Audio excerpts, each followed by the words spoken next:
Hello friends, I hope you've had a little bit of a chance today to enjoy some sunshine out there.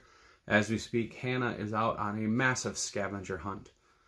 So I have enough time to talk to you until she gets in, and then I will be back on duty. This past day has been very, chaotic. After listening to everything that's going on the news last night, reading the Sheboygan County updates today, things aren't great. I don't want to pretend like this is easy or somehow that as long as you're hopeful and joyful, this isn't going to be bad. And it seems like things are just going to continue to get worse. I talked to my little sister last night. You probably don't know a whole bunch about her, but she's an awesome gal. And she takes care of a senior center. She works there as the coordinator and works with all of her staff to take care of all of the places at a bunch of different retirement homes. And they lost their first resident yesterday to COVID-19.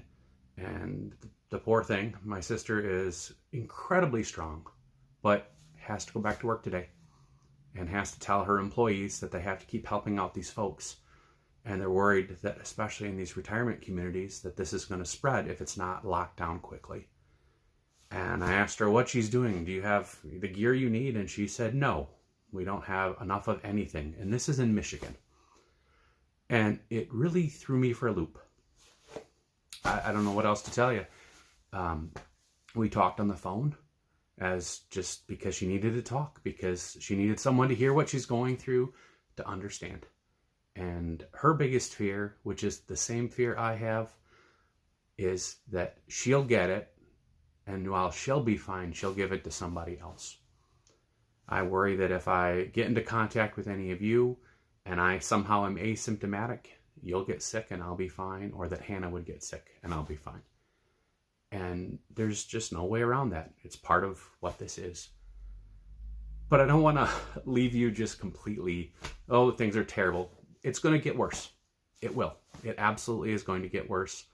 Right now, they're modeling that our worst times are going to be near the end of this month, in about 25 days when we hit our peak.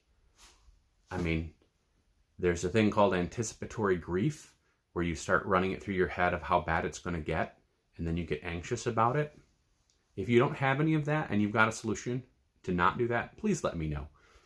But I sit there and think about this over and over and over again. And I've been trying to find ways to let some of this go. I've been spending time outside. I've been running around. I've been on my bike. Hannah's gone scootering. I've gone walking with her.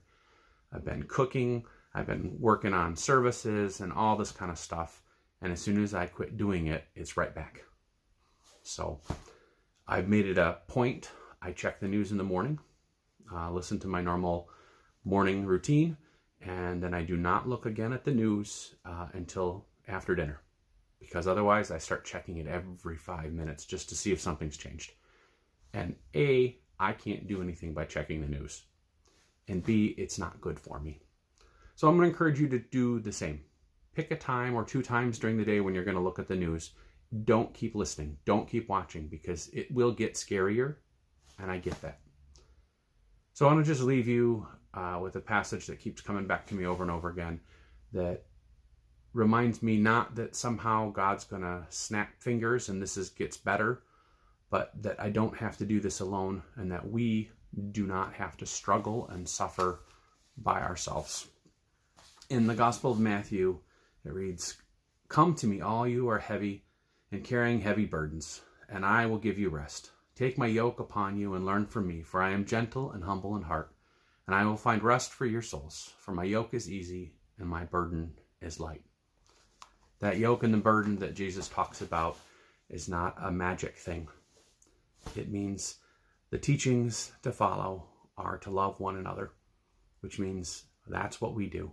We want to get through this a little bit better, to feel a little less anxious, to feel a little bit more in control of what's going on. Well, practice loving each other, whether that be phone calls or notes, whether it be emails, whatever it happens to be, waving from across the street or your window, whatever it is. Practice that love and compassion, because if we don't do this together, this will be so hard, and it's hard enough as it is.